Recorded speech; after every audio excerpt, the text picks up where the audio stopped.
Okay, welcome everybody. I think we can start. We'll see who else will join us, but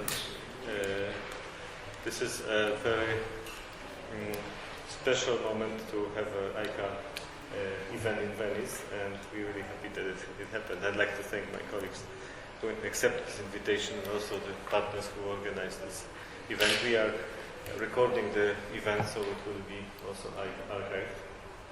But we thought that this is a joyful moment, but we need to start with a few words about Piotr Piotrowski, who, as we all know, suddenly died on Sunday evening. And Piotr, who was like a crucial figure for art criticism in Poland and art history, especially for the research in Central Eastern Europe. So we would decided we would dedicate this event also when reporting about it to his memory. And I think we want to observe a moment of silence for him. So if you don't mind, let's start.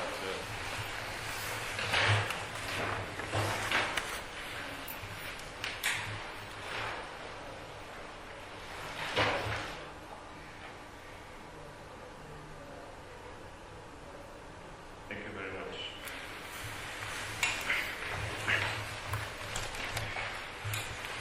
So as we all know, Central Eastern Europe is being defined now by all of us as an important research field and also contribution to the history of art and art criticism in the sort of a canonical art history as kind of a special field of study. And this also is why this panel is dedicated to Central Eastern Europe as a case study. But we will start with a presentation of Henry, who will talk about broader issues regarding AICA involvement in Venice. And in fact, the whole idea of the meeting today was the fact that we would like to remind ourselves and open the debate about the role of AICA in this sort of events like Venice Biennale and their history. So without more introduction and with all the things I've said, I give the floor to Henry. Okay, thank you, Andrzej, and thank you very much personally for all you've done to bring us together and to think this out. I wasn't quite sure we weren't sure what form it would take, but it seemed to me perhaps it might be interesting to make a few comments, slightly disjointed, about the new, if you like to call it that, Biennale from 1948 onwards and its relationship to other parts of the world. And in doing so, I think it's worth perhaps mentioning AICA's role. That was where we started our discussions at one point, which was quite central in some respects, and certainly the key figures in AICA at the time played a key role in the Biennale and in other similar events, such as the founding of Sao Paulo as well later on, the Council of Europe events. AICA, as we all know, is an offshoot of UNESCO, whose continued support we all enjoy as an affiliated non-governmental organisation. And the idea for UNESCO itself was born in the middle of the Second World War as a direct outcome of the Conference of Allied Ministers of Education of the European governments in exile, who came together first in the United Kingdom in 1942 to start planning for the peace.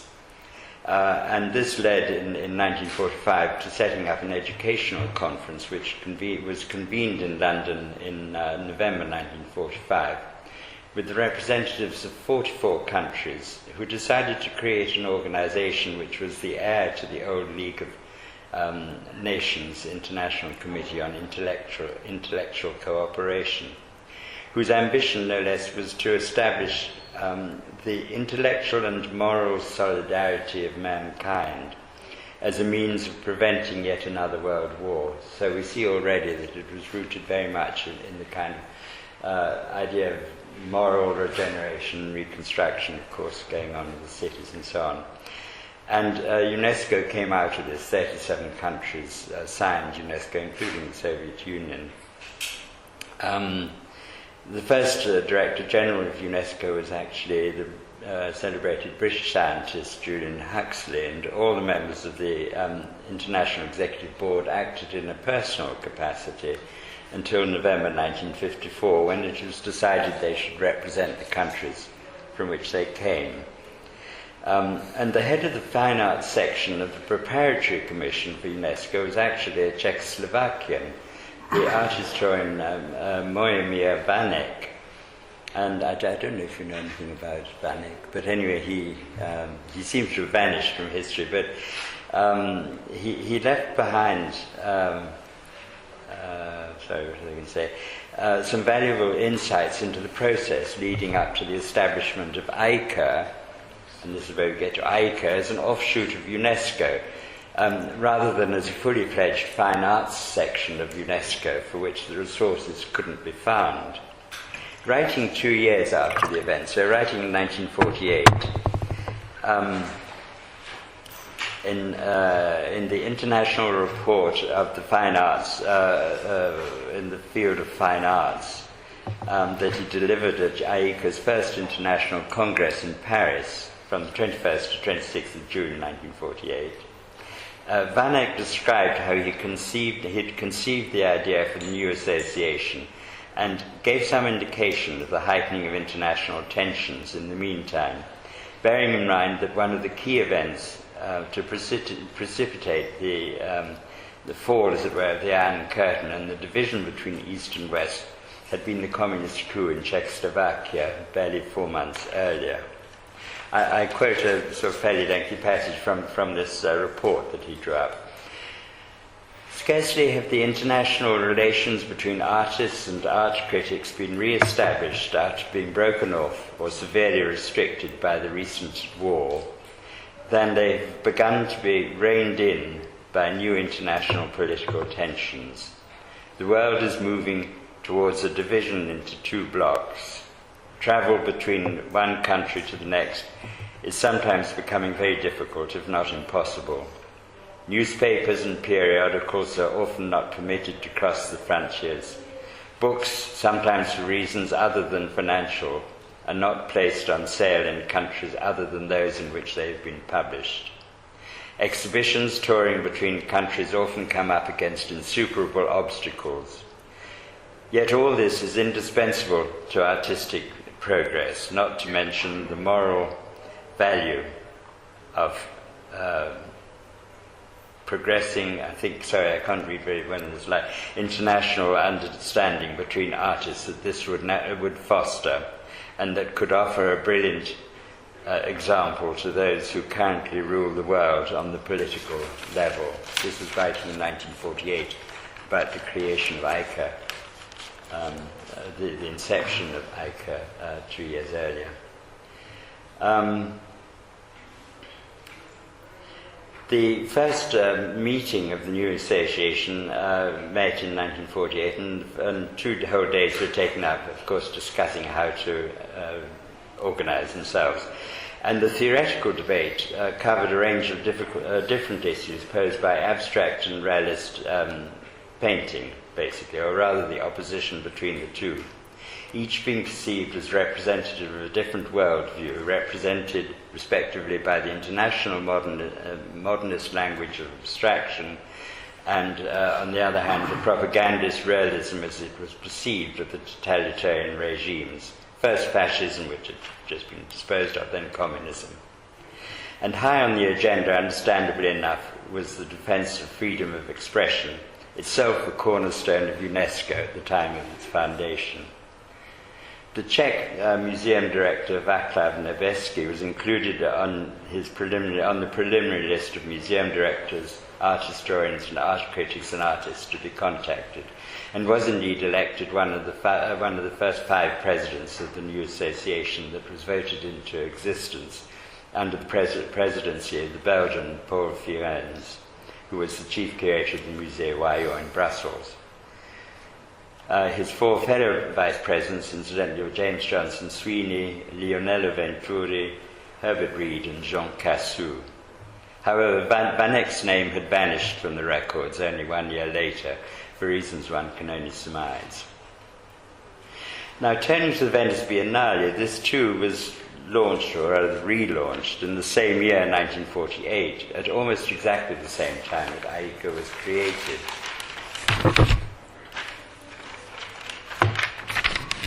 actually, though the Biennale had never ceased to function in one form or another. The last wartime Biennale was held in 1942, but the pavilions were used for storing film equipment, and the fascist state television carried on making films in the Giardini during this period.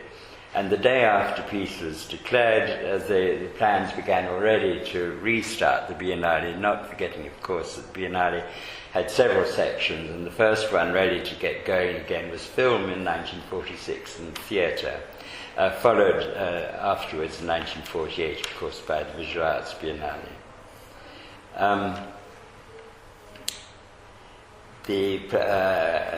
I'm sorry. Yeah. I'll skip a bit of this.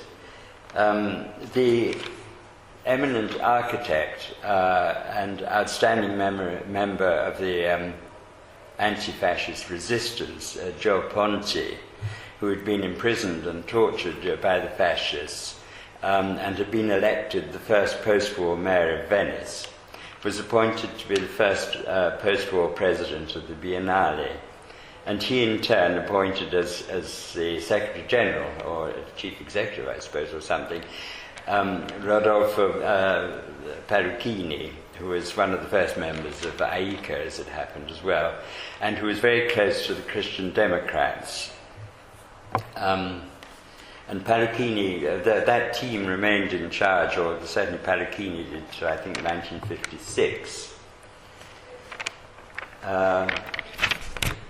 And it was responsible not only for the Biennale's political dimension, which I'll come back to in a moment, which I think was quite considerable, but for the artistic program, including the outstandingly successful historical exhibitions in 1948, 1950, and 1952, which between them enabled international and especially Italian audiences who've been deprived of non-nationalist accounts of the genesis and evolution of modern artistic styles for the best part of a generation. The first Biennale in 1948 was described as the largest and most comprehensive exhibition of modern art ever to be held. And it included as one of the centerpieces an exhibition of Impressionism in the German pavilion, which was obviously a very pointed gesture. And it showed a diversity of modernist art, I mean, obviously modern art, Fauvism, Cubism, and so on. And over that and the next two Biennales, a history was mapped out of modernism. And this was not without its echoes when Werner Haffmann and Arnold Bode set about establishing Documenta in 1954. 1955 was the first Documenta, and again it was a recuperation or a restatement or even an initial statement of what modern art was, what its tradition was, and it was a very important formative moment. And Venice, in this sense, was to the fore in trying to define what that should be. It was a sort of restorative policy, if you like. Under Parrucchino's management, then, the Biennale's administration wholeheartedly adopted a European integrationist policy, reflected by its closeness to the government of the day, because although this was a new Biennale from 1948 onwards, it still had the old fascist constitution introduced by Mussolini in 1930. And so the president was appointed by the government, which from the elections in 1948 onwards was dominated by the Christian Democrats. And the governing body was representative of the political power forces, balance of powers in Italy, dominated again by the Christian Democrats, but with a strong minority voice, because the Communist Party was still extremely influential and numerous, and the Socialist Party in Italy, dominated by the Christian Democrats, but with a strong input from the unions, the socialist unions, throughout the 1950s and certainly in the first half. Interestingly, what do I say here? The first democratic free democratic elections in post-war Italy were held in April 1948. And the communists were actually excluded from government at the Americans' insistence as the price to be paid for receiving Marshall aid. In the meantime, of course, the Soviets had established the Comintern in September 1948 as a means of extending tight control over their satellite states in East Europe and elsewhere. And one aspect of this in the cultural field was the strict enforcement, for a while at least, of the Zdanovian doctrine of socialist realism from 1948 onwards. The Italian communist leader Togliatti, for instance, dismissed abstraction as, I quote, a formalist and immoral intellectualism. This was matched in the West by the privileging of various forms of abstract art. Though, as I explained before, figurative modes of expression were never wholly excluded by the Biennale because of the representation of the socialist element on the governing body. And that is, of course, an echo of the dispute in the early days of AICA between the figurative and the abstract factions. And, of course, the dominance in AICA, as in the Biennale, of the modernist faction, the pro-European, integrationist, eventually, of course, transatlantic NATO type of alliance. But I would stress that the Biennale was a very European initiative, and AICA really also grew out of a European initiative based in Paris.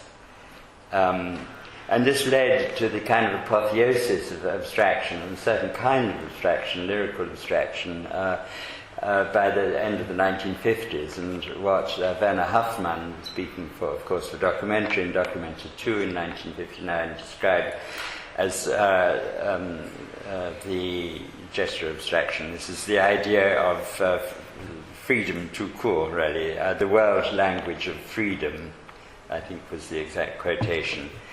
And associated with the idea of pan-European integration.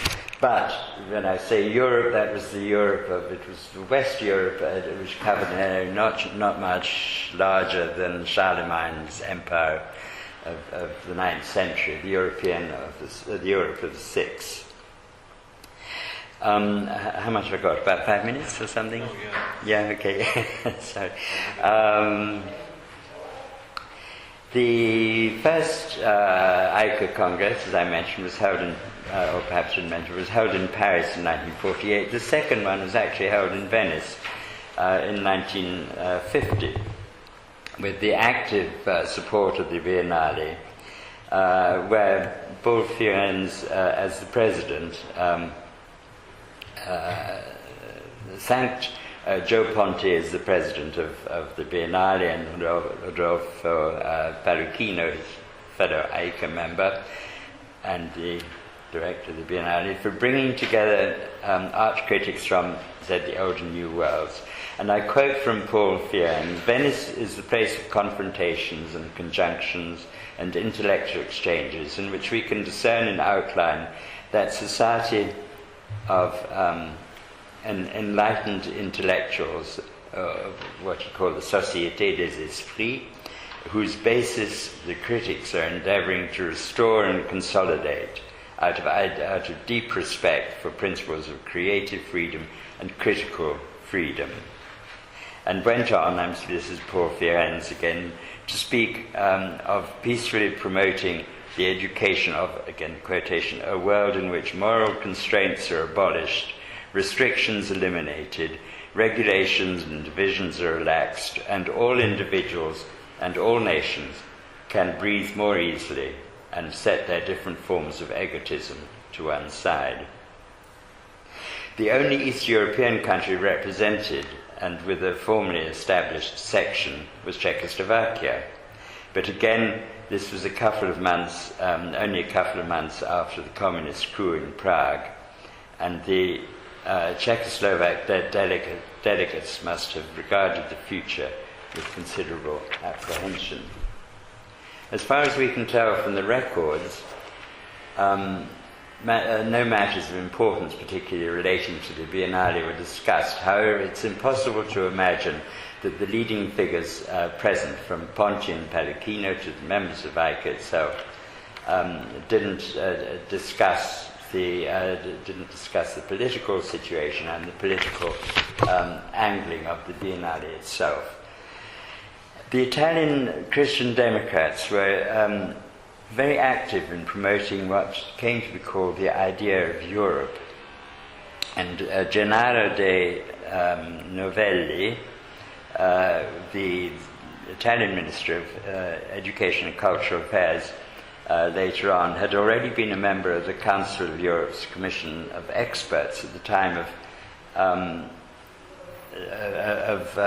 formulating the theme of the idea of Europe, which led, among other things, to a series of Council of Europe exhibitions on European themes, beginning with l'Europe humaniste in Brussels from 1954 to 55. I just mentioned that in parentheses because this was very much the same personnel were involved in planning those exhibitions as were involved in the Biennale, as were involved in AICA and were core members at the time. Now, in 1948, Bulgaria, Czechoslovakia, Hungary and Poland still took part in the Biennale. But no European communist state took part in the 1950 Biennale.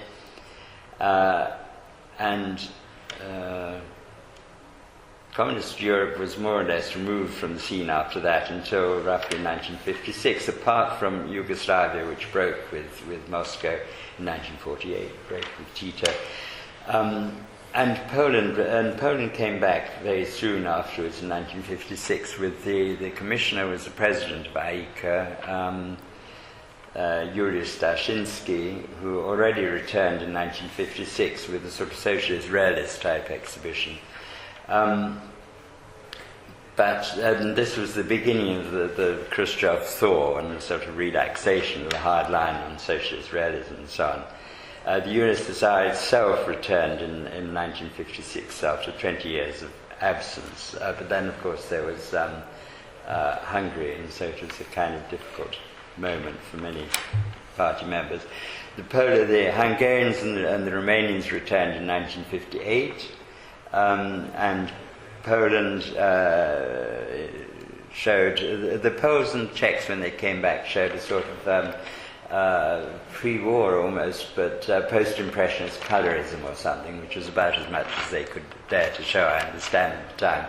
But the Poles were always pushing out boundaries, and in fact the Poles showed some abstract painters in Moscow in 1957, which created a sort of minor scandal at a youth festival.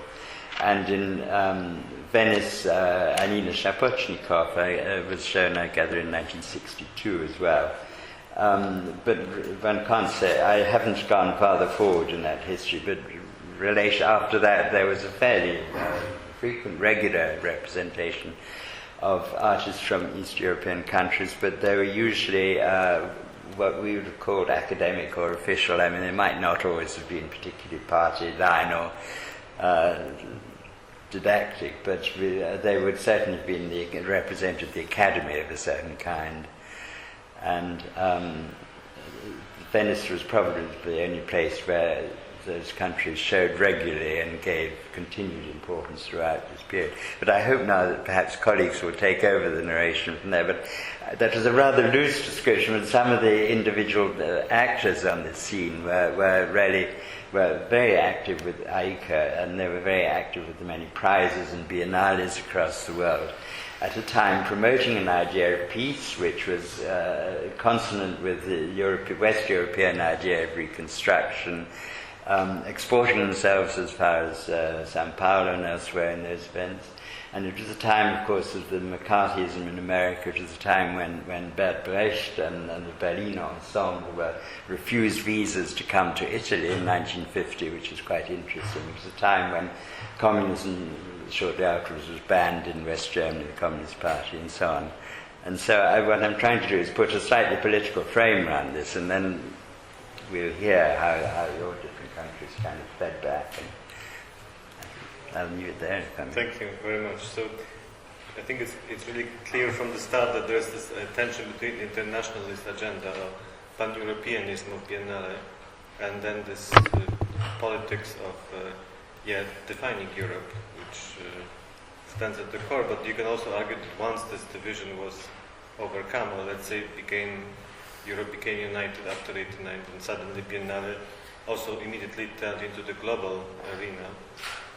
So in a way, again, the issue of this part of Europe being properly present was somehow put in a completely different context now of a global art. So once again, how to find the place for Europe, so in Europe, is seen from a different global perspective. So it's always a question how you define the principal aim of Biennale and what is left behind always in a way. So, but this will be the subject of the next two presentations. So now it's Branko and Can I have a question? Yes, please. This was extremely interesting to me, but I would like to know a little bit more how you would posit this terminology, basically Cold War terminology, Central and Eastern Europe, to what you were talking about the origins of AICA, which was kind of this integrationist view of Europe, because this is really in strong contradiction. And I would be very interested in your comments how this term, Central and Eastern Europe, was created in relation to this agenda of Europe as a whole. I think this talk about Central and Eastern Europe really is much more recent on the whole. I mean, it's East Europe, it's Western East Europe. My impression is that it's Western East Europe. AICA was always trying to be a step ahead, actually, of the institutions, and certainly the intention had always been to involve. I mean, it was that modernism was a kind of European idea. It extended to America, it extended to Japan, and you know. But I see this as being very much a sort of product of the 19th century tradition of thinking. And East Europe was a part of Europe that had been temporarily kind of lost and was largely lost from sight as well. But the point is that today we are using this term as a premise. We don't question Central and Eastern Europe. And it's not historical use of this term, because I think we have to basically reflect and analyze the origins of this term, because it has a heavy ideological baggage, and if we use it without any critical reflection, we are getting really lost in this. No, you're right. I mean, that is the Cold War sort of terminology, isn't it? East. I mean. Absolutely, and it's only really afterwards then we began to talk about the Middle Europe. It is a very good question, but it should be a subject of a completely different panel. Sorry. And it is also something that the subject of a conference. Appropriated from the political lingo, and then it is somehow, I believe, we suppose that it is understandable what is meant. With that notion of Eastern Europe and Western Europe. And we do understand it's what we used to say. And the Central also. But in a way, we are reproducing this Cold War pattern. Yes, yes, we are. But we don't do it. But we don't do it. I mean, I hope we don't do it now. I was speaking historically. Right. I mean, you don't regard yourself as... Oh, sorry. You're not... That's a difficult question. You're southeast and you're third world. You can also argue that we prefer Central. It refers to the second part of Europe, which has a pre-Cold War history too. And there is the identity of this Europe has much longer history than just Cold War. I mean, terminology may come out of Cold War, but I think the pattern is much bigger, so that's why... Well, but that would be exactly, it would be an interesting question, going back to Bismarck, who coined this term, Middle Europe. But you can go, to many sources, but as we said, this would be like a next but let's say that from the Croatian standpoint, we prefer Central, Then the second degree would be southeast. Yeah. North. And then Eastern Europe, we felt we luckily were outside of it. We were in between. But That's the fact is complex. that this notion works still. It evokes responses. So it is a useful term. It's you can argue that there were many terms from the past that suddenly disappeared. I would define Europe, but this one is somehow alive and kicking. So. Which is saying something. But then we can say if you are so central, then Poland is north central, and the real central is only Czech and Slovak Republic. Yeah. So it's very small. Yeah. That's the Use of most this term. general problem. Now we go to the particular. Yeah, we go to the Yugoslavia and Croatia. Yes. Yugoslavia and Croatia at the Venice Biennale, which I entitled the PowerPoint presentation and the paper that I'm going to read. Suddenly I realized a little different title. It says Croatian and Yugoslavian Pavilion at the Venice Biennale. As you know. And then this paper was possible thanks to the 1989 research that was done by the Municipal Gallery of Zagreb, which is today the Museum of Contemporary Art in Zagreb, that they did research to kind of map the participation of the Yugoslavian artists at the Venice Biennale for its 100th anniversary. That is to say from 1895 to 1988 period, and for me especially important, and I'm very grateful to the work done by my dear colleague and AICA member, art historian Želimir Koščević, who was one of the founding members of, I believe, AICA Yugoslavia then, and later AICA Croatia. And then, as well as materials available at the Archive for the Fine Arts of the Croatian Academy of Arts and Science, that also used to be Yugoslavian Academy of Arts and Science, and this is just from the 1993-2013 period. The first research was inspired by the fact that 1987 marked the 19th anniversary of the participation of the invited artists from then Yugoslavia, meaning the Yugoslavia of before 1990, which were Croatian Vlaho Bukovac and Slovenian Ivana Kobilc and Ferdo Vesel, and they were presented under the flag of the Austro-Hungarian Empire. It's a very complicated thing, which I realized by writing this paper. This permanent presence resulted in the opening of the Yugoslavian Pavilion in 1938 on St. Helena Island. It was constructed together with the pavilions of Austria, Romania, Poland, Egypt and Greece in the period from 1932 to 1938. And today the pavilion is operated by the Republic of Serbia, and that is still a burning issue within the art community of Croatia and the other states stemming out of Yugoslavia, of course. It is also important to note that local art critics were following and informing on biennial since its beginning in 1885 and the first participation of the local artists. We have to bear in mind that for the scope of my paper, that under this term of the local artists, I consider artists from the Croatian and Slovenian parts of Austro-Hungarian Empire and Kingdom of Serbia, which after the First World War merged into becoming Yugoslavia. It is also visible that the public, especially artists from Ljubljana and Zagreb, as well as the other centers, were visiting Biennial, which became one of the focal events in creation of the attitude towards the modern art. This status is still undisputed regarding the fact that Venice Biennial has, due its geographical closeness and its reputation as the oldest global manifestation of visual art, always been a focal point of the professional and wider cultural interests and visitations of people from our parts.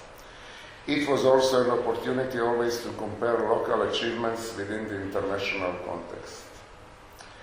For this paper, we also have to consider that there are three periods of this chronicle overview.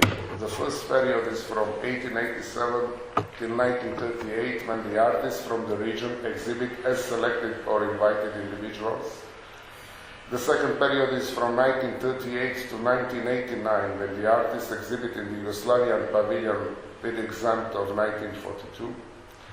The third period is from 1933 till today, when the artists exhibited national pavilions of each of the states stemming out of the Yugoslavia, and from that point on my paper is focused only on Croatian presentation. Now if the benefit of dissolving of Yugoslavia probably is best felt into the accounts of the Venetians, because there once was one pavilion, now is 6. And you can imagine the rise of the capital that came from.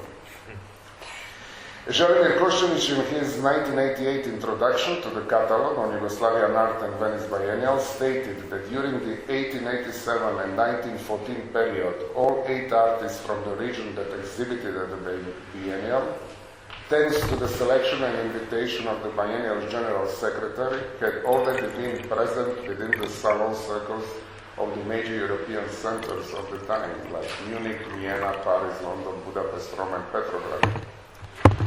The Biennial was an elitist manifestation of the salon type, and for its purposes it didn't at all use any existing cultural structures of the countries where artists were coming from as the source of information. For example, Croatian painter Vlaho Bukovac, who exhibited at biennials of 1897, 1901 and 1903, had an admirable European career, and Ivan Meštrović,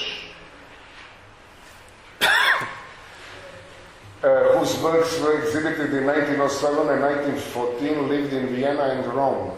At the time, both artists were on the highest points of their careers and highly regarded by the biennial's art critics. Meštrović was almost the central figure of 1914 biennial with his Kosovo cycle, which you can see presented here from the same catalogue, which also had a huge success at the international exhibition in Rome in 1911. At that international exhibition in Rome, Meštrović was presented within the pavilion of the Kingdom of Serbia, and Meštrović politically was one of the most admired intellectual who supported the idea of Yugoslavia under the Serbian royal house.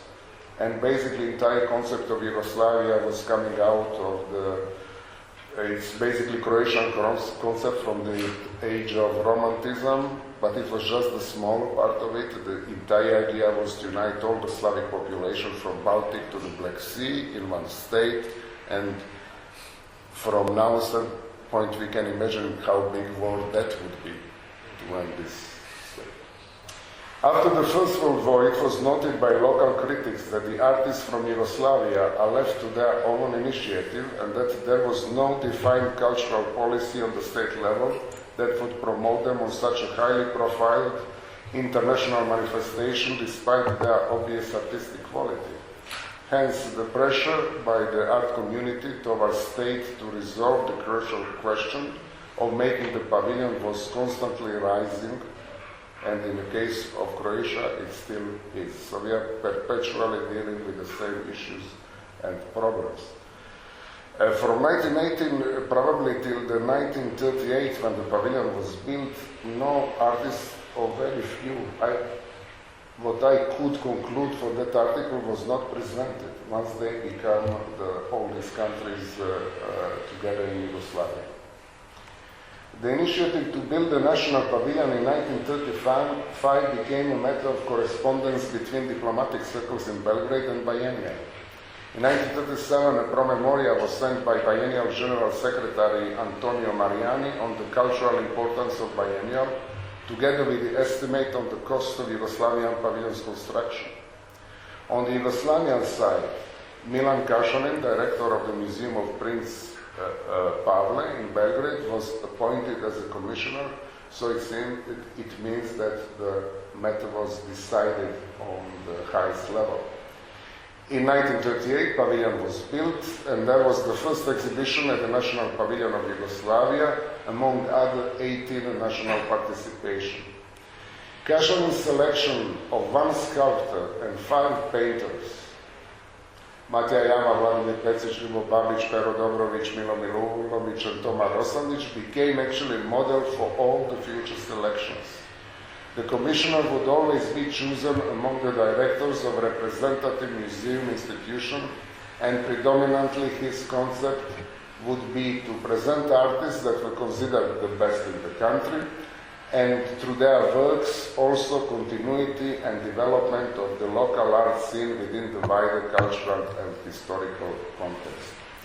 It resulted in the moderate selection in accordance with overall biennial concept of the time, and the second biennial in 1940, curated again by Čarný, already in the war circumstances. I believe, for instance, that Great Britain was not present in 1940 biennial. And within only 10 other national presentations, fortified his conceptual strategy for years to come. In 1942, the pavilion of the independent state of Croatia, and that was the state under Ustaše regime, presented 14 artists among the other 9 national pavilions of the countries of the Axis power and their allies. After the Second World War, according to the biennial statutes, then socialist Yugoslavia became the successor of the pavilion. But participation was not organized in 1948 officially due to the fact that the great exhibition of Yugoslavian art was at the same time touring the democratic countries of the Eastern Europe. I believe that Henry just explained what was the real reason. Administration of biennial used the pavilion to install the exhibition of Oskar Kokoschka and art from Palestine. The biennial, though, was visited by the small Yugoslavian delegation, predominantly of Slovenian and Croatian professionals, critics, and artists. And as Henry said, in 1948, Tito broke with Stalin and Soviet Union, which created a sort of different path in between East and West of the Cold War blocks for Yugoslavia, and also it meant the break with the social realism as state supported aesthetics and opened Yugoslavia territories to the basically abstract art, which created some great high modernist art coming out of Yugoslavia. However, in 1950, Yugoslavia participated with other 23 countries, and under the curatorship of the writer Petar Šegadin, I believe I have this photo. The selection of the group of artists illustrated the ambivalence within society and thus balance between the aesthetics of socialist realism and new tendencies towards abstract art, presented, for instance, with a sculpture by great sculptor Vojin Bakić to his retrospective list, and Henry wrote the one text. The 1950 participation marked the beginning of continuous and successful Yugoslavian participations. On the political level, especially of foreign diplomacy, it was realized that growing reputation of the Yugoslavian art production has a positive reflex on the overall image of the country and its unique brand of socialism. And though politics still maintained a certain influence, especially in the selection of the commissioner, the entire process was gradually left to the professionals in the field, predominantly directors and curators of the major visual art museums in Ljubljana, Zagreb, and Belgrade, who were becoming ever more independent in their concepts and selection. And back to our topic, probably 95 or 96% of them were AICA members. It is generally considered that the 50s are the most successful period of the Yugoslavian participation in the biennial, which could also be evaluated as such by numerous awards, collaborations, and exchanges that resulted from the contacts created during the opening days of the biennial. The general feeling shared by the local critics was that the art created in Yugoslavia was relevant and influential on the international level. As Yugoslavia as a state and society became more and more open, the Venice Biennale became a target of numerous artists, critics, and professionals in visual arts. while the art presented at the Biennial became a merit of aesthetic and critical judgment. Openings of pavilions, unlike today, were very protocolar and visited by the influential museum directors, critics, even art collectors, and not to forget politicians, and which was amazing for the present-day situation. There are even records that in these socialist times, the commissioners were able to sell some of the artworks to the foreign collections and the museums, which I really don't know how it was accounted back home. I guess no one really cared. There was a sales office in the Venice Biennale, of course. Yeah. The most significant moment of the 60s happened outside the National Pavilion. I forgot about the PowerPoint. Here, so this is used in 1942. I believe you can see slightly different approach. In 1954. Okay, I have it back in 1958. You had a lovely floor. Yeah. Thank you. Okay, we are now in the 60s. So the most significant moment of the 60s happened outside the National Pavilion. Museum of Contemporary Art in Zagreb was, among other 18 museums around the world, invited at the special exhibition Arte Dođine Musée, selected by the committee formed of Ardan, Martin, Perrose, Rivog, and Dalacqua. Zagreb Museum at the moment had a great international reputation due to a series of the new tendencies international exhibitions that in 1961 and 63 gathered top artists and experts in programmed and kinetic art. For this occasion, the museum presented 7 artists from its collection: Otto Glika, Edo Murtić, Olga Petlevski, Zlatko Prica, Frano Šimunović, Vojn Bakić, and Dušan Džamelj.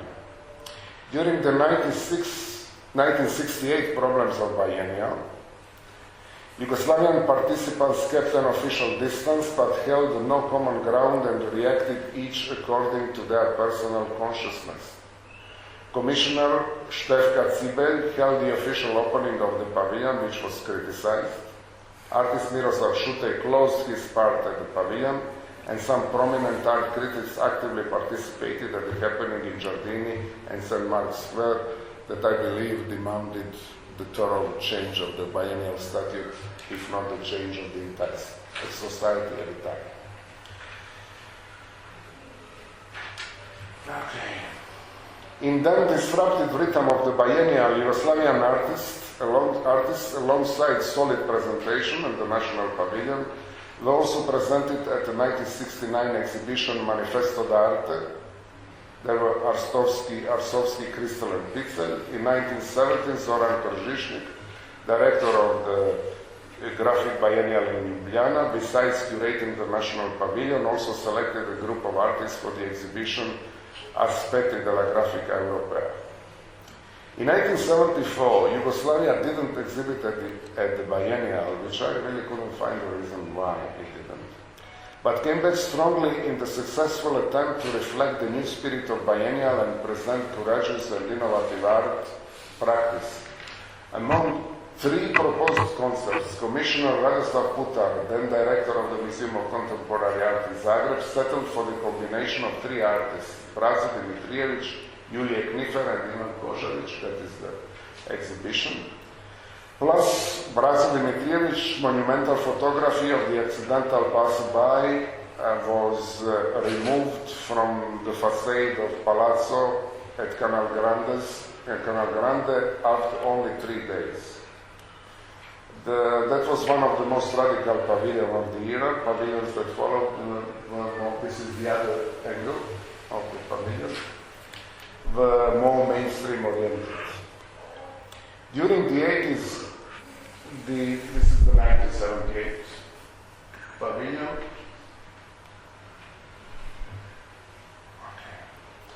During the 80s, the aesthetics of the Trans-Avangardia, in Yugoslavia it was called New Painting, anachronism and return to the painting in general were dominant and followed by Yugoslavian commissioners.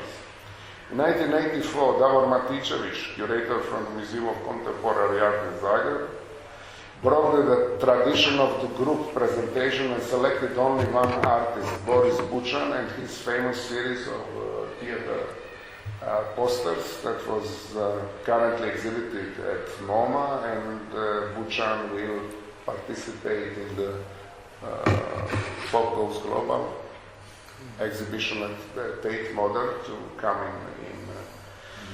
in autumn. In 1986, for the first time, a commissioner who was not coming from the museum system was appointed. He was Andrzej Medved, art director of a small but extremely successful gallery in Koper in Slovenia, and in 1988, again, only one artist, Janis Bernik, Slovenian, had a solo presentation. And now we come to the 1990, that marked the end of the Yugoslavian pavilion as it was known. The wars for independence created new states which all pursued national pavilions. As mentioned at the beginning, former Yugoslavian pavilion presented a state that was getting smaller and smaller, only to finally become pavilion of Serbia and Montenegro, and then only Serbia. All the other states were supposed to find their new pavilion. For all of them it meant a more or less nomadic destiny. For Croatia, the new era regarding Venice Biennale started in 1993, and suddenly we are in color. That's accidentally, but symbolically. It was then that Croatian artists for the first time exhibited what was the term under their own flag. Regarding the ongoing war, the question was where the artists should exhibit at all. Achille Benito Oliva invited Slovenia and Croatia, and both countries refused to exhibit at Yugoslavian pavilion.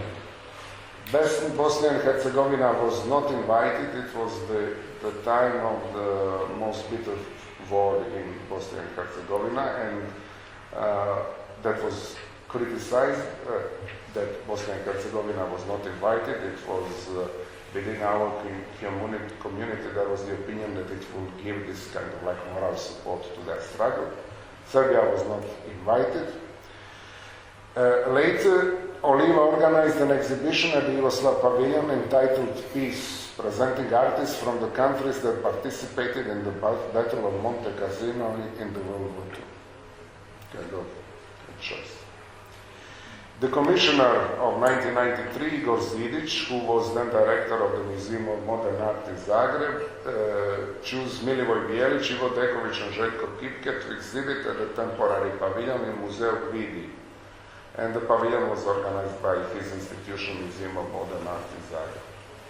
As a collateral event of the biennial, Hungarian curator Loran Hedžić curated the exhibition Coexistence of Art, where the artists from different, now independent countries were listed as ex-Yugoslavia. Even the cities of their origin were not mentioned, according to the concept of the co-curator, Belgrade art critic Biljana Tomic. That was a fact that was heavily criticized in all Croatian reviews as politically and factually incorrect. The enthusiasm that marked the finally gained independence, despite the fact that 1/3 of the country was still occupied, also raised the critical demands to build the Croatian National Pavilion. 22 years later, the problem is still unresolved. At the same time, the ongoing dilemma if the commissioner should be appointed by the Ministry of Culture or selected through an open call was heatedly disputed in media, as well as the question of the fixed budget and timely selection of the commissioner and artists. All these critics were written by our distinguished AICA colleagues. On the other hand, the enthusiasm was embedded in the independent project ACASA at home, curated by the conceptual artist Dan Jukanović-Taumin, that presented 12 Croatian artists in the privacy of private palazzo. We are talking still about 1993. This enthusiasm to create internationally recognizable Croatian contemporary art production lasted throughout the next biennial exhibition. In 1995, again Igor Zidic as commissioner, joined forces with Dan Jukanović-Taumin in Campiello Barozzi, in a house combining 3 artists representing the National Pavilion with the artists of the second edition of AICA projects. It was entire building presented together, National Pavilion and probably 15 other artists, almost 18 Croatian artists represented at the time, and the idea was actually to buy this house. It is near Hotel Bauer as for a future Croatian National Pavilion, but of course there was a question of sustainability, what to do with the house throughout the year, and then who is going to pay for it, of course, as always. The comprehensive catalogue was also published, and it contained text by the curators of all generations, 8 of them. Their name wouldn't mean much to you, I guess, and they are all AICA members. In 1997, the media artist Dalibor Martinez was selected by Berislav Valošek, then director of the Museum of Modern and Contemporary Art in Rijeka. Pavilion was for that and the next edition organized in Scola Santa Polonia. Alongside Martinez's impressive art, the Zagreb Museum of Arts and Crafts organized the exhibition celebrating 90 years of the Academy of Fine Arts in Zagreb and the 90th anniversary of the first Meštrović's exhibition at Biennial under the curatorship of Miroslav Gašparović. 23 artists who were professors of the Academy and presented at the Biennial during their careers were presented at that exhibition, and I'm not going to read all 23 names. In 1999, Vladimir Maleković, director of the Museum of Fine Arts and Crafts, selected painter Zlatar Vrkljan, and a year later, Zvonko Maković selected famous proto-conceptual artist Julije Knifer for his second appearance at the Venice Biennale, and that pavilion was now organized at Perini Stampaia Foundation at the famous Scarpa Hall, which is a very difficult location. Next two editions were organized at Museo Fortuny in 2003. Leonida Kovač presented 2 photographers, Boris Cvjetanović and Ana Opalić. In 2005, the appointed commissioner was an artist for the first time. It was Slaven Toj, and the organization was given to a Museum of Fine Arts, Umjetnička galerija from Dubrovnik, and curatorship of Antun Maračić, director and artist of that institution. Toj presented a diverse group of post-conceptual artists and photographers that were considered to be on the margin of the main course of the contemporary Croatian art practice. In 2007, again, artist was appointed as a commissioner, painter, writer, film director, and art critic, and former participant of the Croatian Pavilion, Željko Kipke, was commissioner with me as a curator. We together selected artist David Majković, who actually is presented in Arsenale this year. The pavilion was again organized in Fondazione Perini Stampaia's famous entering hall, designed by Carlos Scarpa, a work of art itself, and we all know how difficult it is to exhibit art in the work of art. After the management board of the Fondazione refused Majkovic's proposal due to its construction demands, and since he was not able to create a new project in only 10 days, the commissioner, with my help, proposed the project by new artist Ivana Frankev. That was a part of that really beautiful project that actually bring out all the best in Scarpa's project. This decision provoked a huge international scandal, mostly fueled by fellow local art historian and critics. As always, we were both heavily criticized on abandoning the artist, and the man was interested in artist's failure to meet the deadlines and conditions defined by the contract between the ministry and foundation. And everyone always forgets that basically curating and organizing national pavilion is basically more about job than kind of art itself. In 2009, the commissioner Biserka Rautar-Plančić, director of the Museum of Modern Art in Zagreb, selected 3 artists, and her selection was by local critic critics perceived as a regression. In 2011, famous curatorial collective VHV, Vodhauer Fokum, presented the selected works of the late performance pioneer Tomislav Gotovac at Arsenal, and that was the closest we ever came to Jardin after 1998. In 2013, a new model of selection was presented. Instead of minister's direct selection of the commissioner-curator, ministry introduced an open call competition and panel of professionals as a selection jury. The first selected project was a dream archive by media artist Kata Mijatovic, and I was the proud commissioner-curator. So we, I guess, made a history. Pavilion was organized in Sala Tiziano at Don Orione Orfanelli at Zatare. This was a performance she did twice. First to make a video that was premiered at the Pavilion, and the second time she did it at the opening days of Biennale, and of course this was recorded in Dome, and for the first time I have seen the beauty of Venice without any humans in it. And then of course the noon performance was something completely different. This was how the central installation at the Pavilion looked like. You could enter in the cage and enter your dream in the dream archive. It is still available and functioning on the internet. This year's Croatian representative is media artist Damir Očko, selected again at an open call competition. As the commissioner for the previous biennial, I was appointed president of the jury. It is the first time ever that the Croatian National Pavilion, according to the possibilities given by new propositions, has a foreign commissioner, French curator Mark Bembekov. And the pavilion entitled Studies on Shivering, the third degree, opens today at 6 p.m. at Palazzo Pisani. You are all invited at 7 Lisa Park. That's it, and this is also kind of interesting, since though our topic is the National Pavilion, that, how to say, in a way, Croatia is obviously on a way to abandon this idea of the national.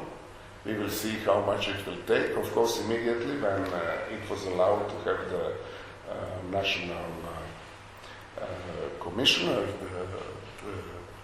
some members of the AICA immediately asked, well, why is not then allowed to have the foreign artists and, let's say, local commissioner and the foreign artists, which artists actually don't like. I did a little survey, but as I know, as what I have seen this biennial, first at the Polish pavilion that is questioning this notion of national pavilion, and then of the opening of the Belgian pavilion that was raised to the central question of the pavilion, where actually is exhibited, as I understood, maybe wrongly, the Belgian artist and his international friends represented within the pavilion, so it is not strictly Belgian. Thank you. Thank you very much. So this begs the question of the national, just like Central Eastern Europe, you can argue to what extent this national should disappear, but suddenly it becomes relevant all the time. And I just to remind us that Hungary, when it got the Golden Lion, it got it for András Fogarasi, so Viennese artist of some Hungarian roots, but this was a Hungarian name at least. So that was like the case of which sparked a great controversy in Hungary, despite the fact that they finally got the highest prize ever got by Central Eastern European countries. So. But I believe that was also the year when the project that was selected by the Commission was rejected by the government, and that was insane. Now it's you, right? But Katalin Timar, a curator from Ludwig Museum in Budapest, was many times applying to exhibit as a curator international artist. Azoro, the Polish artist. Artist, but of course she was not selected. Polo-Hungarian Union. Friendship, yes. Do you remember, just very briefly, Joseph Kossuth was shown in the Hungarian Pavilion, and he thought it was very funny. It's a complete misunderstanding because there's no relation to the revolutionary at all, and it's a very indirect link. Okay, so now Juraj, can you tell us? Okay, so my speech will be much shorter and maybe more boring because the situation of our pavilion was very different from the story which you introduced. More similar. No. I think it's a very different story.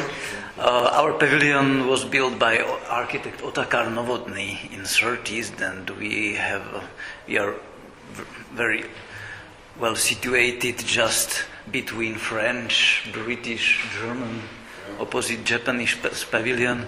It's quite an easy, minimalist, functionalist space, and I didn't prepare all history because unfortunately we don't have such a publication like Polish colleague Andrzej is going to show you, or like you mentioned, the Zagreb research, and I decided to introduce you some more contemporary situations.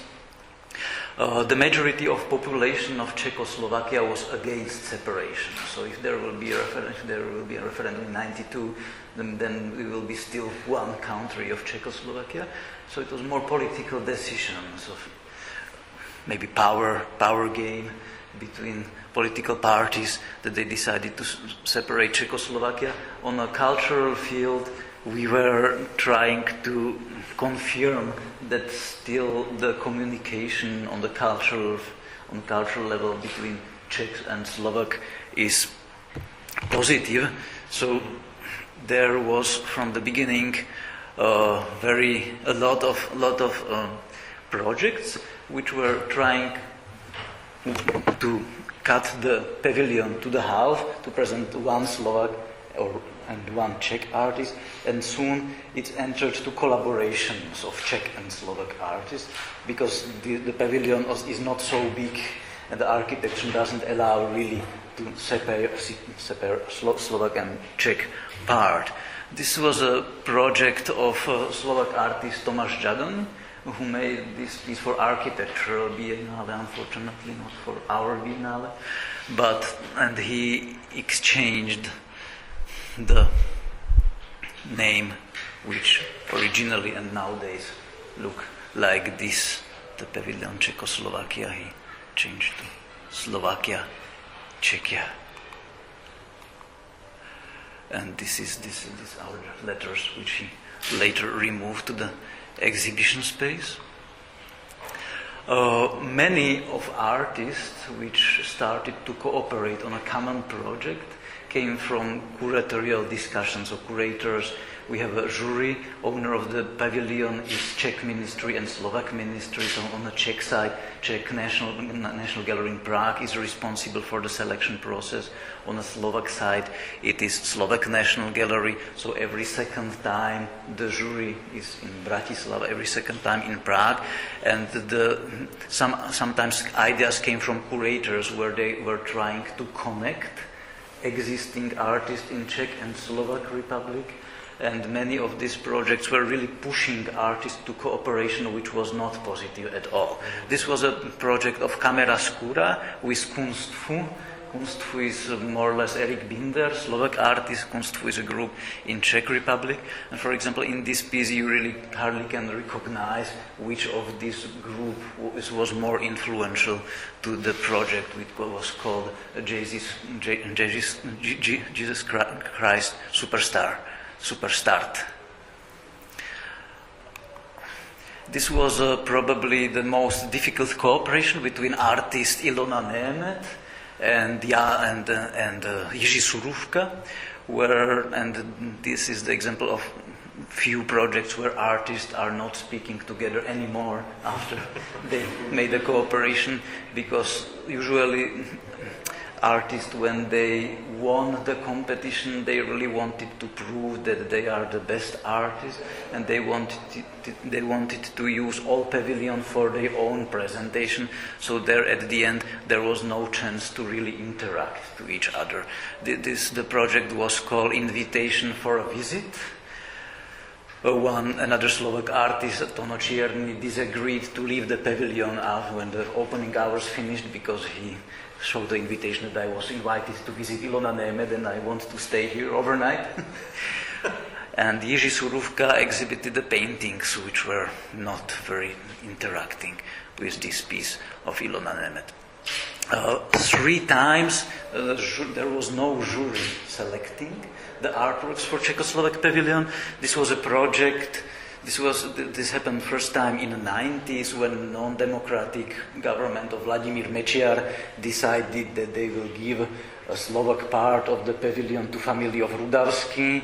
It's like very conservative family with many members, most of them are not very contemporary artists at all, and I even couldn't find the picture on the internet to show you how strange our pavilion was that time. But 2 other non-democratic decisions came out from our ministry, and this was the first time where was directly invited to exhibit Stano Filko, Jan Mančuška and Boris Ondrejčka, and then they made this cooperation project together, and of course Stano Filko was the one who totally disagreed with the way how he was presented. This is another picture from this presentation. This was the last Biennale where Petra Ferajancová was exhibiting together with Zbigněk Baladrán. Zbigněk was hidden behind the wall, and recently artists were still trying to create a kind of couple to prepare a common project, but in fact it was not cooperation, it was just political decision. Maybe they have a higher chance to get pavilion for Venice Biennale. This was probably the most experimental and, from my point of view, the only really curatorial project which appeared in a Czechoslovak pavilion. It was called Slovak Art for Free, and it was made at that time by 2 young curators, Petra Hanáková and Alexandra Kusa. Alexandra Kusa is recently director of National Gallery, and they decided to invite 50 Slovak artists, because they realized that every Slovak artist wants to exhibit in Czechoslovak Pavilion on Venice Biennale. So they gave them opportunity, and all these artists were asked to design tattoo. So there was an exhibition of tattoo projects, and there was, for the opening and for certain period during the Biennale, not for all period, there was a real tattoo studio, and it was possible that the audience should take for free Slovak art on their skin, but of course forever. So this was as well part of the game.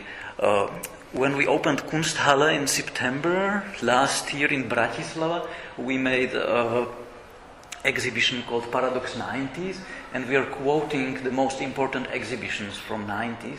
And I decided to present this tattoo studio in Kunsthalle Lab, which is a window gallery under the Kunsthalle with thousands of people walking around every day. But the curators of original project disagreed. They didn't allow me to repeat this project, so I was really sad. Because they don't want to put their name under this project anymore, and I don't really understand why. Because from my point of view, this was really some project which was more curatorial project. So artists were more used than in other projects I was showing, but they somehow didn't want it to repeat this, and this is just one example of San Sebastian.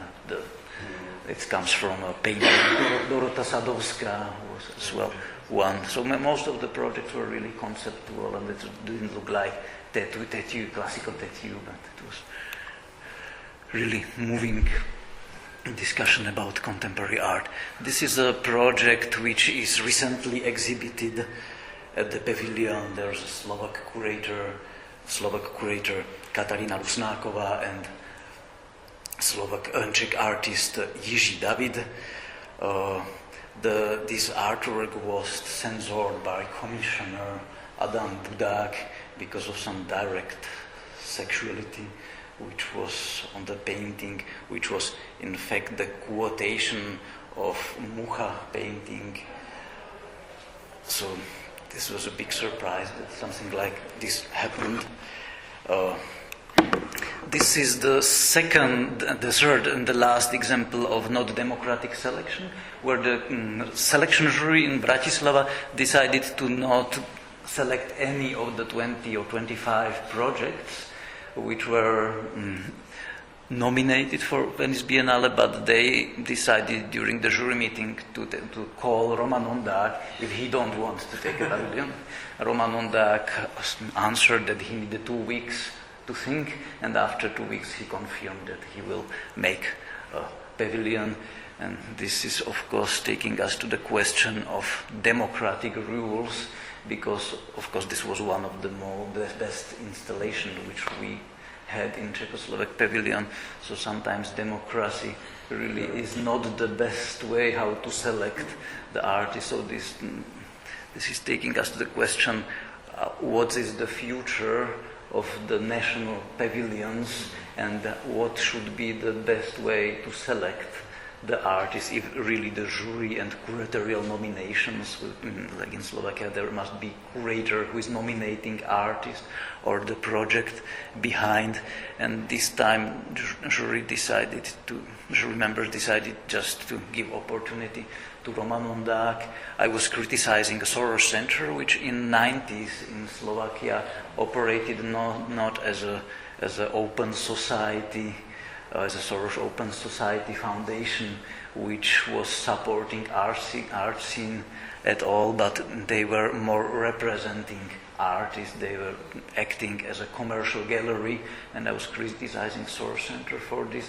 Later I realized that probably without this decision of Mária Hlavajová, Roman Ondák, Julius Koller, Mária Bartusová, Stano Filko and some other artists which were very close to Soros Center will be probably not so internationally recognized as they are at the moment.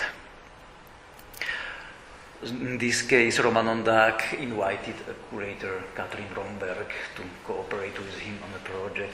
So in this case I realized that sometimes maybe curator is not important anymore, because in Sophie Calle, for example, she made in French Pavilion competition for a curator after she was selected to Venice Biennale. So sometimes the role of curator is really disappearing, especially when it's only one piece exhibited in a pavilion.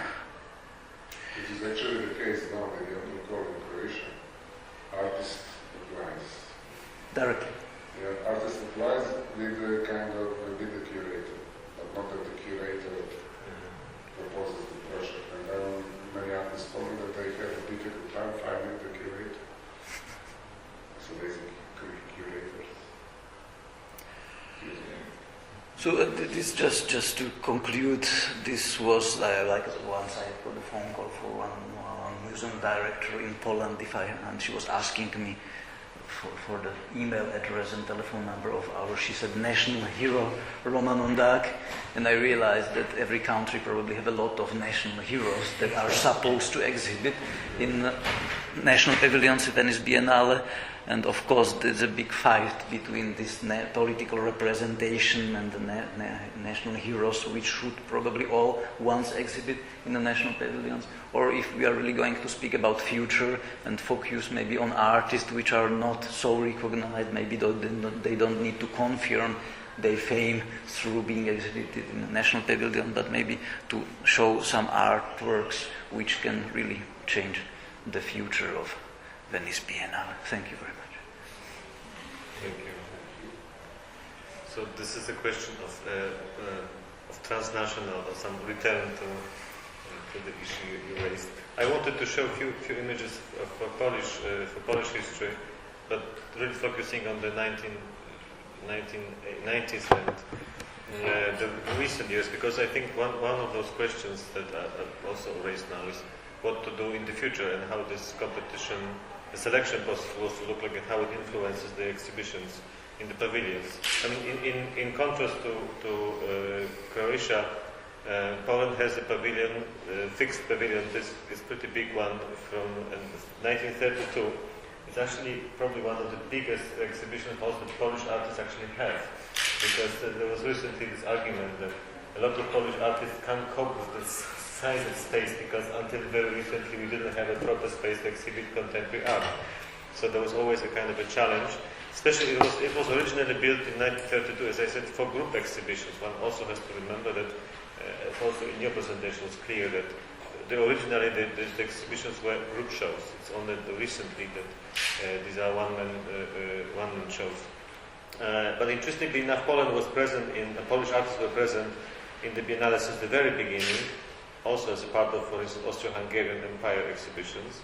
But the most peculiar fact in the history of Polish presence is 1920, when Poland exhibited in German pavilion, as a way to say that Germans were still excluded from the cultural world after the First World War. So the Poland, as the country that was built on the ashes part of German Empire, was given their pavilion to show the exhibition. So speaking about this national issue, it's kind of interesting maybe to revisit this fact sometime in the future. But until the end of the interwar period, the Polish exhibitions were dominated by one single curator, and in fact this model by Mieczysław Treter, and this model of kind of curatorial approach was later on repeated after the Second World War in the completely new political situation. And Poland never gave up the exhibitions except for, as Henry mentioned, 50s, and only in 1978 was not exhibiting because there was an official boycott of Biennale of the whole Soviet bloc. Because the previous year the Italians organized, also the management of Biennale organized an exhibition of the dissident art from the Eastern Bloc. So that was the reason that the countries withdrew. But otherwise, Poland was very keen to have presentations throughout the Cold War period, also as a way to show that it's part of the culture of Europe. And I think Henry kind of summarized it very, very well, that it basically followed the current fashions accepted in Poland, and also it has to be bluntly said that it was done by AICA in Poland. Frankly speaking, both commissioners, Juliusz Starzyński in the 50s and 60s, and then Aleksander Wojciechowski in the 70s, they were AICA people, and somehow there was this trust that AICA is the society that's well educated, it has international contacts, but it's also responsible and it's controllable. This is the paradox, that it was seen as a kind of safe haven for international contact. There was no risk in two ways, that on the one hand they will not show anything that will be against the regime, so it will be art that will be accepted because they were recognized by the government organization. But secondly, they will not show things like completely irrelevant to contemporary art because they were properly associated with the world, so they would know what to show. So in this respect, AICA played this sort of a kind of problematic role in a way. On the one hand, it was eye-opening and it was a window to the world. On the other hand, it was clearly controlled, or let's say it was a kind of self-controlled society. We also have to say, I think it's an argument that in this book Joanna Sosnowska is trying to make quite clearly. Still, you have to understand that in this particular circumstances, each of these contexts were of crucial importance for the scene in Poland, and it's true that the scene developed relatively freely in comparison, especially with post-68 Czechoslovakia or Hungary in the 56. Can I just interrupt for a second to mention that I personally experienced Alexander Wojciechowski in 1982, I guess, when although you say he was safe from this, that, and the other, but he was handing around Solidarność badges to everyone, all the commissioners and so on. And I travelled with him on the train back to Milan, and he said that he knew this was going to be his last trip abroad because he wouldn't be allowed out again. This was what I was going to say, that the radical break comes in the 80s, when the situation is black and white. And exactly the AICA members like Wojciechowski, they behave properly. So they say, no more work with this regime, it's no longer Poland that I would like to work for. And they give up the Biennale. So you can see clearly that the AICA position was absolutely critical. And one also has to remember that in Poland it was a very elitist society. So there were highly qualified people with, usually they were allowed to travel, but this does not necessarily mean that in the moment of decision, after martial law was introduced and solidarity came into decision, they didn't know how to behave. So in this respect, ages are here also important. But in the 80s, the commissioner was also an art critic, but this was more of a less challenging period, and somehow in the 80s, Poland did not care so much for the Biennale exhibitions. They were seen no longer as a kind of a window to the world, representation of our most interesting contemporary artists, which are still accepted by the official art scene, but rather those who were friends of the commissioner or who were like mediocre but reliable. So the 80s was seeing this sort of slide down in our representations. And it's important to understand that, but to remember about that, because the 1990s were seen as a radical breakthrough, and there was a great pressure to finally kind of catch up with the world again after the lost 1980s. And one more thing about the realities of the PRL periods of the communist Poland. It's very peculiar that both commissioners, Starzyński and Wojciechowski, they were keen to show art that was very much different from what was being shown, especially in the Soviet Union. So, for instance, socialist realism was just once in a very diluted form presented. And this is an example of what they presented instead of socialist realism. That's 1954, when they showed Tadeusz Kulisiewicz drawings from his trip to China, to show kind of communist China. And he gets the UNESCO prize. So that's also through AICA contacts. He was able to get it. That was the biggest achievement of Polish artists until 1999 at the Biennale, except for kind of professional recognition, but like official prize, this was the only one. And you see, this was an example of this realism, which is of course not socialist realism, but still it is showing the ideologically proper message, because it's a warrior it's a woman warrior from communist China who builds the communist future in China. So this shift from the Soviet Union was also kind of led them to exhibit art that was supposed to represent a Polish uniqueness in the contemporary world. So that's I think the concept of national presentation, although remains within the modernist universalism, was very peculiarly supposed to be Polish, especially the case of Starzyński, who was greatly interested in the Polish uniqueness in the history of 20th century art. And in his studies of the history of Polish art, he always wrote about Polish independence in the arts. I think this is also the way to understand why these exhibitions were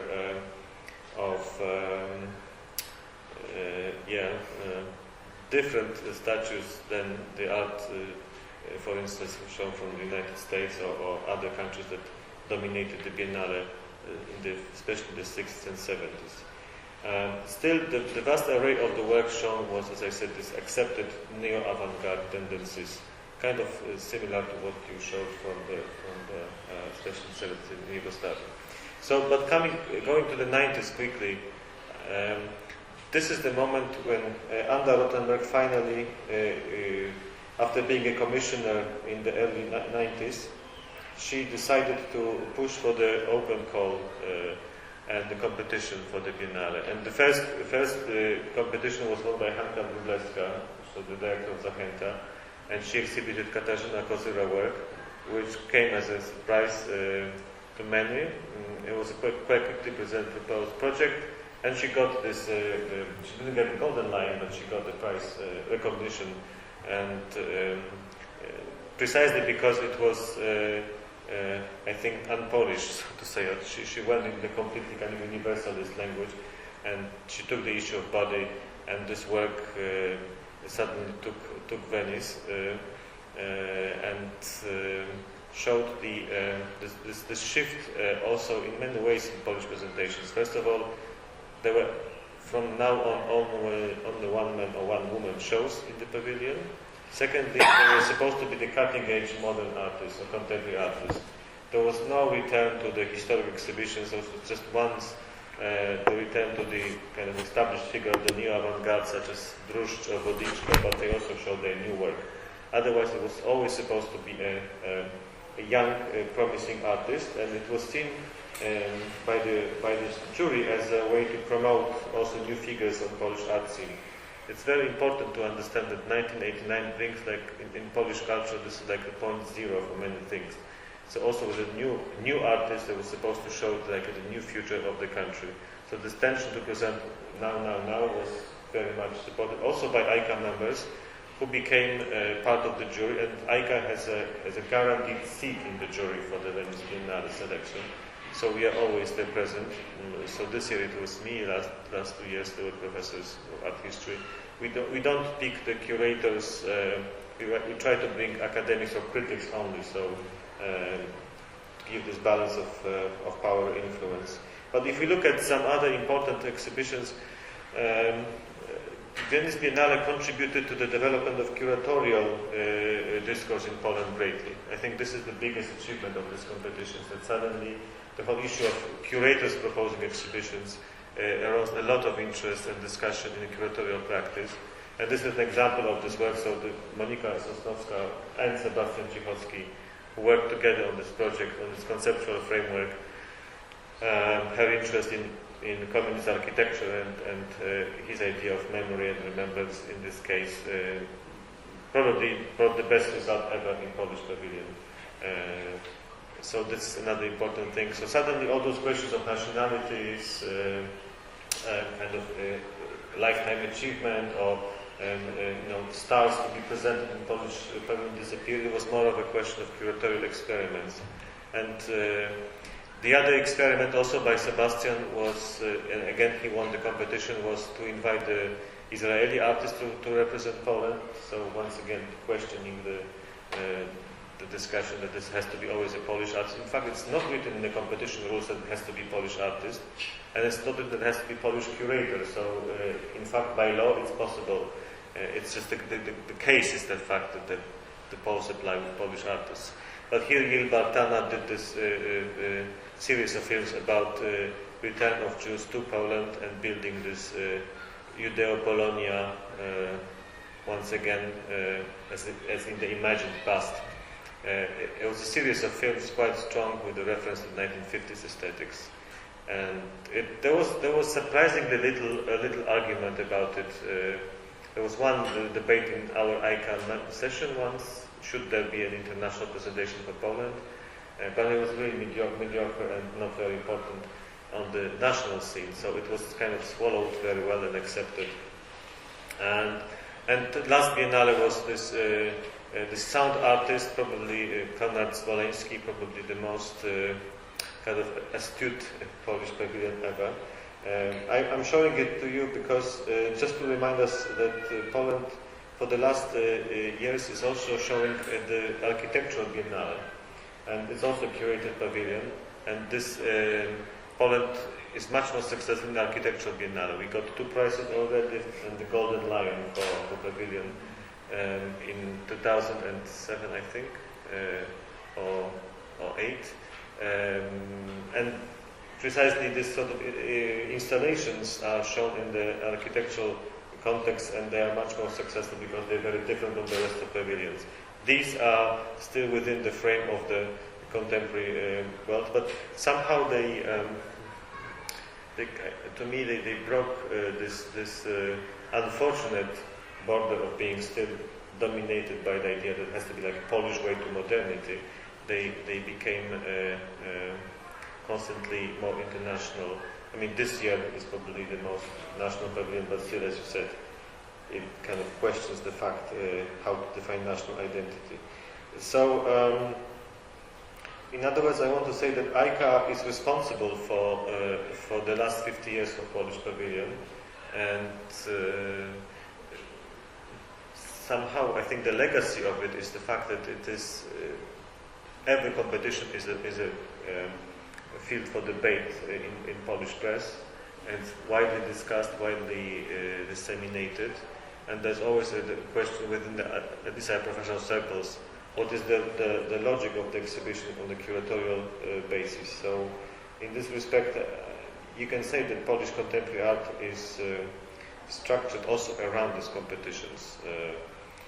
Of course, the Polish artists are now able to exhibit, and they do exhibit around the world, not just on the Biennale. Biennale lost in the way this appeal to be the only window to the world, but still the recognition of it is so important that the results of these competitions are kind of milestones in at least the curatorial debate around how to promote Polish art. And I think if we have this feeling that we were successful of the last 20 years in terms of Polish presence in the international scene, and we greatly think that this is the reason also of the structure of the selection process and the pavilions in the Biennale. So this would be, and I say, the good legacy of AICA, always being present in the jury. Okay, so that would be it for me. I think you've seen this 2 years ago, but this year is especially interesting, exercising the issue of national presence. Right. So I think we can exchange 1 or 2 words now after all this. How big is the budget? Is it fixed? The budget is fixed. It's I would not tell you the exact figure now, but it's a budget of a kind of a sort of good show in the Contemporary Art Gallery in Poland. So for this money it's quite a lot of money basically. But for this project this year they had to raise money elsewhere because it was not enough to travel to Haiti and to the book. But it was just enough to produce, for instance, this is also a big work technically, and it was quite expensive. And it's always Ministry of Culture which gives this money. So the Polish pavilion was never given out of the hands of the government. There were many artists associations who wanted to have it, or some foundations, but it was always that the government wanted to keep the hand on the pavilion. It's seen as too important. And we have a Minister of Culture opening the pavilion every time, so of the last year. So this is the moment of an official stamp of acceptance. I mean, in your country, the ministry was perceived to be quite benign, but in certain East European countries, the other way around, wasn't it? And they were anxious to free themselves from kind of ideological or political shackles. I guess Ukraine and other less westernized countries. Yeah, I think that there was a general agreement also in Poland that the contemporary art has to be an example of successful transformation. Mm-hmm. So every government after 1989 was happy with it. There was no pressure on certain artists, or basically it was given to hands of professionals. Yeah. In the case of Croatia, it was really strange that Ministry of the Culture kept so long this role in appointing the commissioner. Then, if anything goes wrong, it was really kind of stupid. They were blamed. Mm-hmm. Mm-hmm. I said, why are you, when I was invited, I was telling you first for the Sao Paulo, why didn't you introduce the open call? Why do you have this burden on your shoulders? Isn't it enough that you have to finance it? Now you have to be, the ultimate responsibility is yours. And they finally, suddenly gave up. And interestingly enough, first it happened, the open call situation for the architectural. And now that when you are telling me, then it dawned on me that actually 2 pavilions of the architectural biennial of Croatia were actually above the pavilion. One was kind of built in front of the Yugoslavian pavilion as just this kind of like a small wall. It was called a kind of like a ground plan in 3 dimensions of the sort of Croatian pavilion.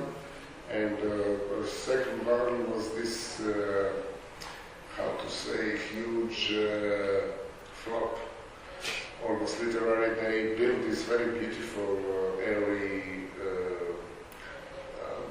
pavilion made of this very thin wire, and while transporting it over the Adriatic Sea, it collapsed. And the wire in Venice almost like flattened, and they were not able to show. And that's the story of the Persian pavilion as a building.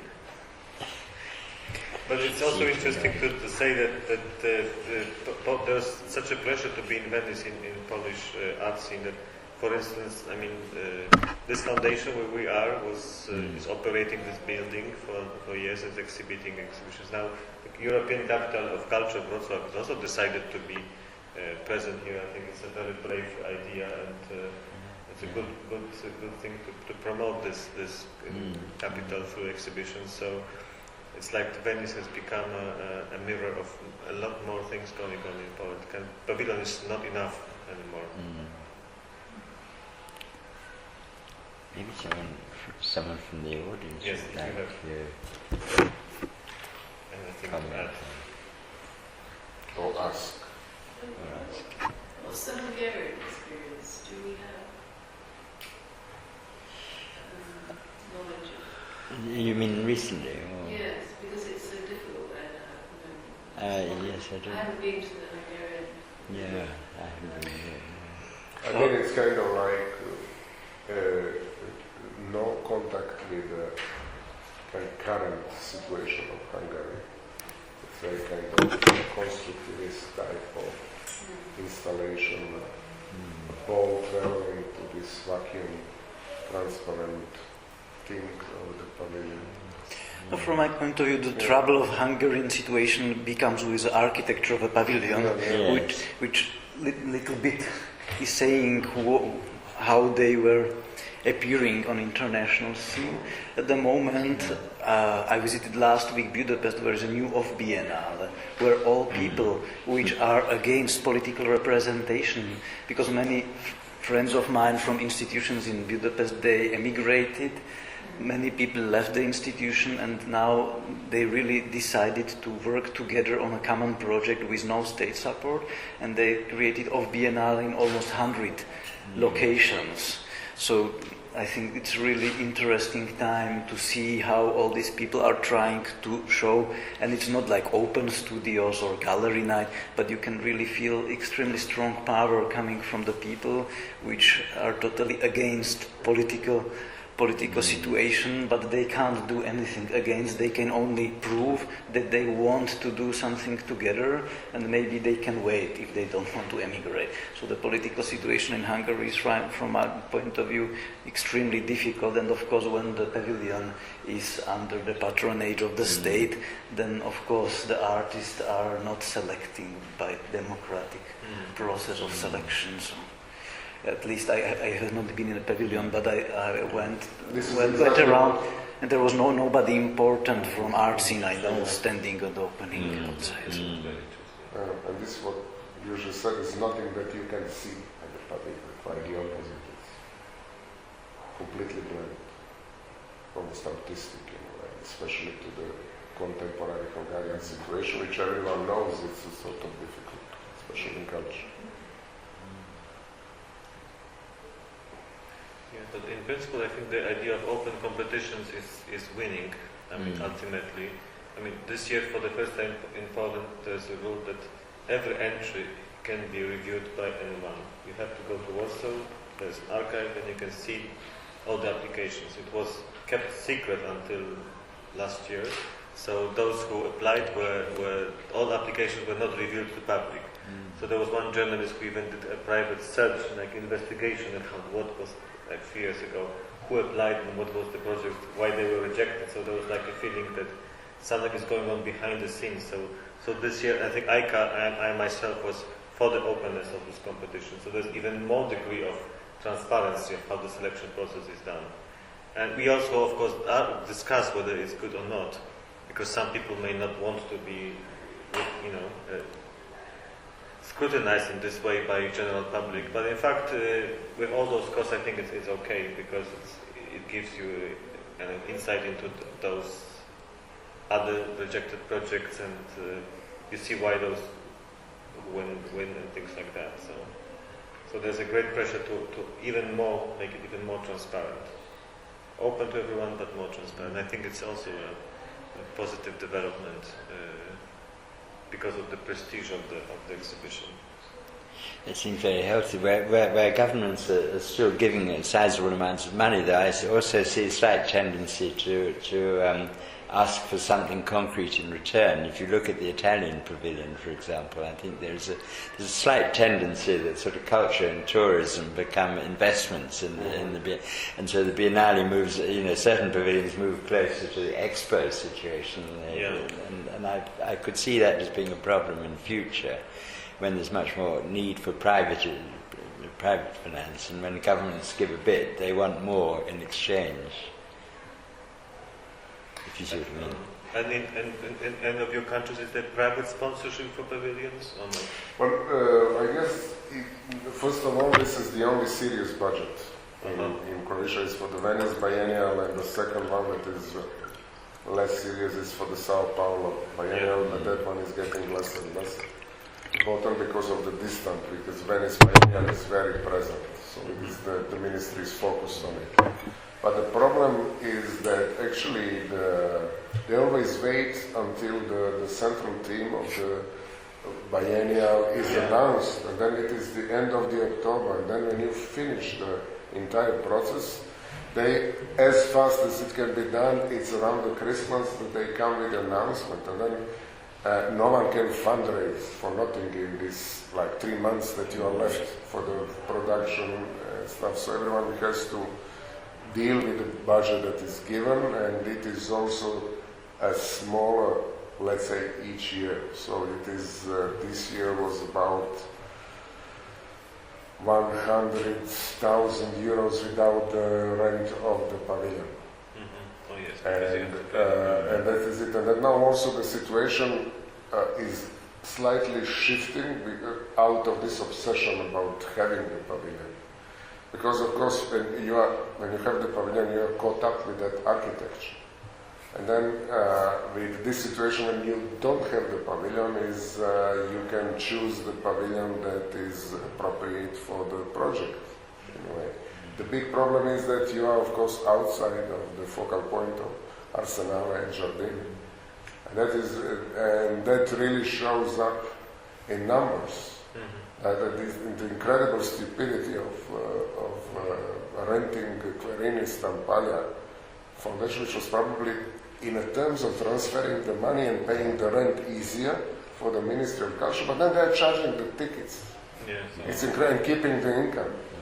And this is unbelievable.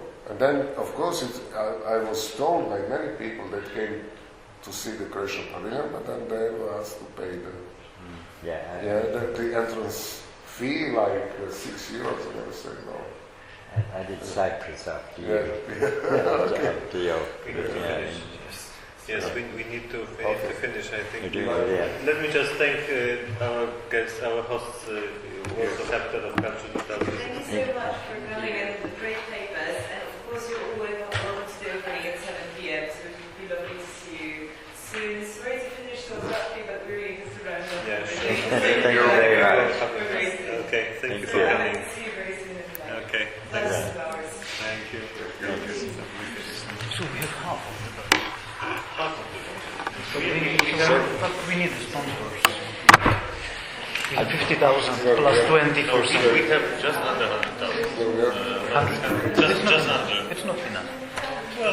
Well, it's, of course you can do more, but you could achieve. You can always spend as much. Yes.